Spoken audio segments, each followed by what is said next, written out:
Hello मित्रों, स्वागत है आपका फिर से स्टडी विद कैलाश जोशी में। स्वतंत्रता संग्राम में उत्तराखंड की भूमिका के बारे में हम लोग चर्चा कर रहे थे।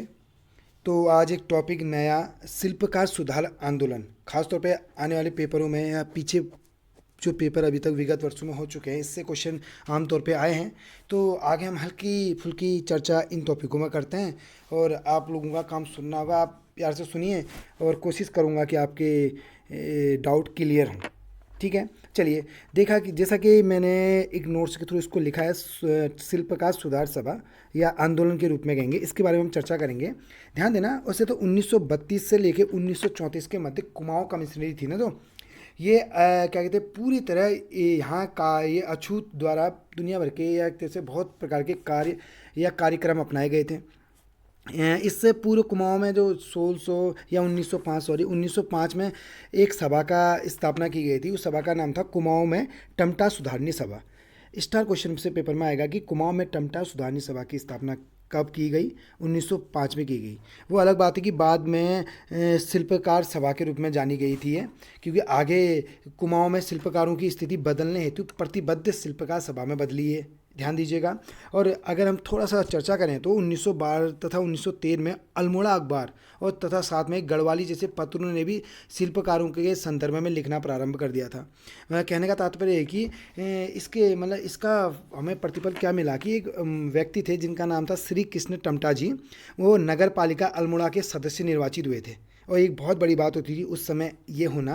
बट इससे पूर्व कमिश्नर रेमजे ने कुमाऊं वासियों में एक बंदे थे जिनका नाम हीरा टमटा था, उनको शिक्षित देखकर अंग्रेजी दफ्तर में नौकरी दे दी थी।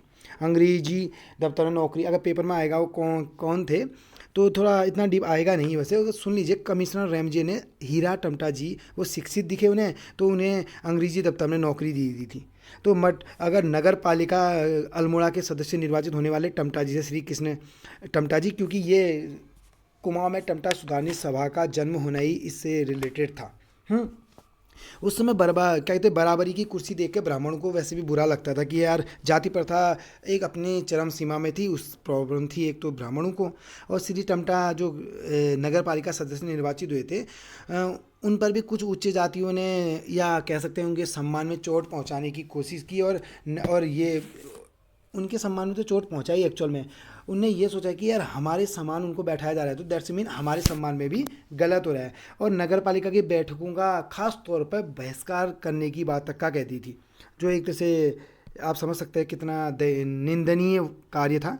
बट अल्मोड़ा अखबार ने खुलकर इस संकुचित विचारधारा का विरोध करते हुए खेद व्यक्त किया था, जिसका परिणाम अच्छा भी निकला।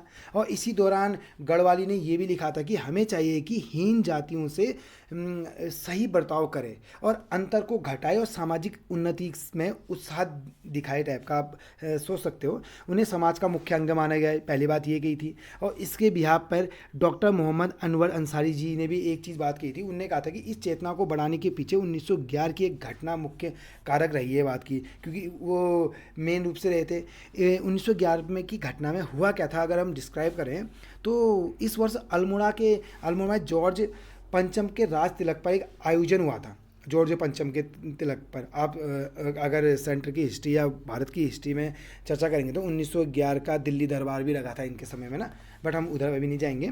तो जॉर्ज पंचम के राज तिलक का आयोजन तो हुआ, इसमें दलितों के प्रवेश को लेकर विवाद उत्पन्न होने लग गया था। और इसके बाद शिल्पकारों के मन में भी गहरी छाप छाई है, उनको भी बुरा लगा। बट इसी को लेकर 1935 में हरी टमटा जी थे, उन्होंने लिखा कि 1911 में जॉर्ज पंचम का राज तिलक हुआ था, लेकिन मुझे और मेरे भाइयों को हिंदुस्तान की इस खुशी में हिस्सा लेने का हक हासिल ना हुआ। मुझे अब तक याद है कि लोगों ने तो यहाँ तक भी कह दिया था कि अगर मुझे या मुझ जैसे दरबार में शामिल हुए तो कहने की आते, अगर मेरे जैसे भी दरबार में शामिल हुए तो बवाल हो जाएगा, लाइक दैट बात की थी। और बहुत निंदनीय बातें की गई थी। एक तरह से किसी को रोकना वैसे ही गलत है। बट अगर हम थोड़ा सा बात करेंगे 1930 की दशक में, जैसे मैं देखा हूँ, आप ये साफ तौर पे देखिए और इसको मैं थोड़ा डिस्क्राइब करने की कोशिश कर रहा हूँ। तो इसके बीच में एक 1930 की घटना भी हुई थी। 1930 में नैनीताल के एक जगह है सुनकिया गाँव, उधर लाला लाजपत राय का आगमन हुआ था। पेपर में आएगा लाला लाजपत राय का नैनीताल में कब आगमन हुआ था, तो आपके आंसर सिंपल सा आपको 1930 की डेट याद रहेगी क्या रहेगा आपके दिमाग में? 1930 छपे रहेगा, 1930। ओके, कब? 1930 में। कहाँ? नैनीताल में। कौन आए थे? लाला लाजपत राय जी आए थे। ओके, तो देखिए, और आए, आगमन हुआ, खुशीराम के नेतृत्व में शिल्पकारियों द्वारा जनेऊ धारण करने तथा आर्य नाम स्वीकार करने का आंदोलन हुआ था। पेपर में साफ तौर पे क्वेश्चन आएगा, शिल्पकार वो कौन से नेता थे या जिनके किनके नेतृत्व में शिल्पकारों द्वारा जनेऊ धारण करने तथा आर्य नाम स्वीकार करने का आंदोलन हुआ? तो आपका आंसर आएगा खुशीराम आर्य जी। ओके, ये हो जाएगा। फिर अगर हम ज़्यादा चर्चा करेंगे तो इसी आंदोलन में नैनीताल के एक वकील भी थे, क्योंकि देखिए ना, बात क्या थी ना, लाला लाजपत राय जब यहाँ पधारे थे तो उनने दलितों में जन्म ले रही ये जागृति जो देख रहे थे, तो उनको देख के मतलब लाला लाजपत राय भी इससे लाला लाजपत राय ने भी खास तौर पे इन्हीं मतलब खुशीराम आर्य जी और शिल्पकार लोगों का सहयोग किया, जिससे इनमें जो जागृति उत्पन्न हो रही थी इसको एक तरह से और बढ़ावा मिला। और ईसाई बनने के जो इच्छुक थे, खास तौर पे क्या हो रहा था उसमें, ईसाई धर्म भी अपनाया जा रहा था, ईसाई धर्म शिल्पकारियों द्वारा।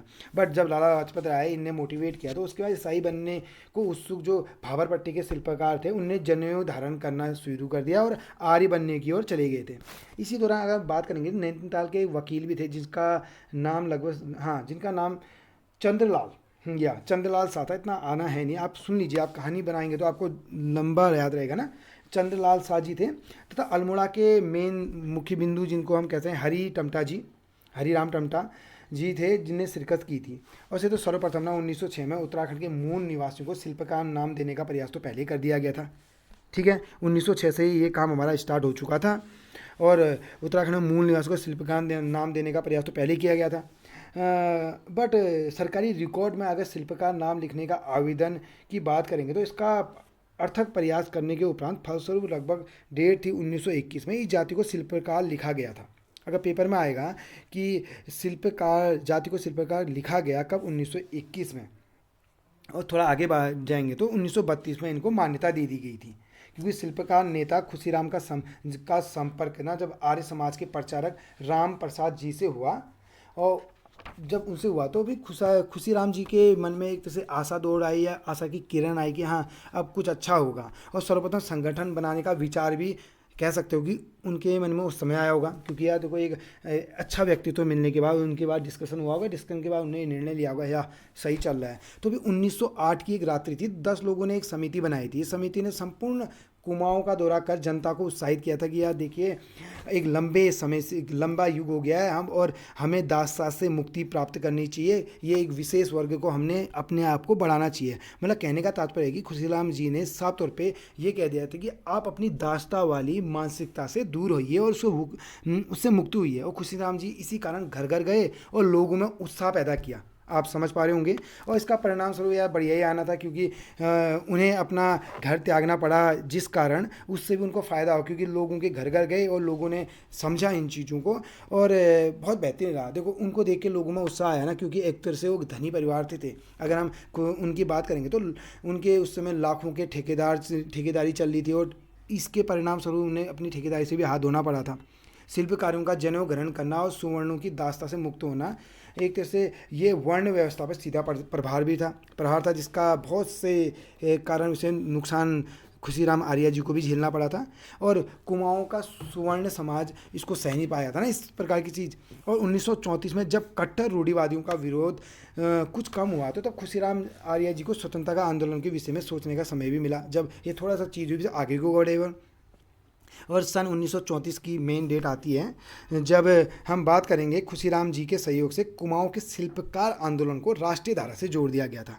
अगर पेपर में आएगा कि खुशीराम जी के सहयोग से कुमाऊं के शिल्पकार आंदोलन को कब राष्ट्रीय धारा से जोड़ दिया गया, तो नो डाउट आपका आंसर सिंपल आएगा 1934 में। ओके, और से भी हम थोड़ा खुशीराम आर्य जी के बारे में चर्चा पहले भी कर चुके हैं। 1934 के बाद इनके सहयोग से कुमाऊं के शिल्पकार आंदोलन को राष्ट्रीय आंदोलन से जोड़ दिया गया था। खुशी आर्य जी सबसे पहले जो संपर्क में आए या जिससे सबसे ज़्यादा प्रभावित हुए, नो डाउट वो थे पंडित बच्चीराम आर्य समाज सुधारक थे। वो आर्य समाजी पंडित के नाम से भी विख्यात थे, अत्यधिक प्रभावित हुए। एक्चुअल में इनका निवास स्थल अल्मोड़ा के मेन जनपद क्या था,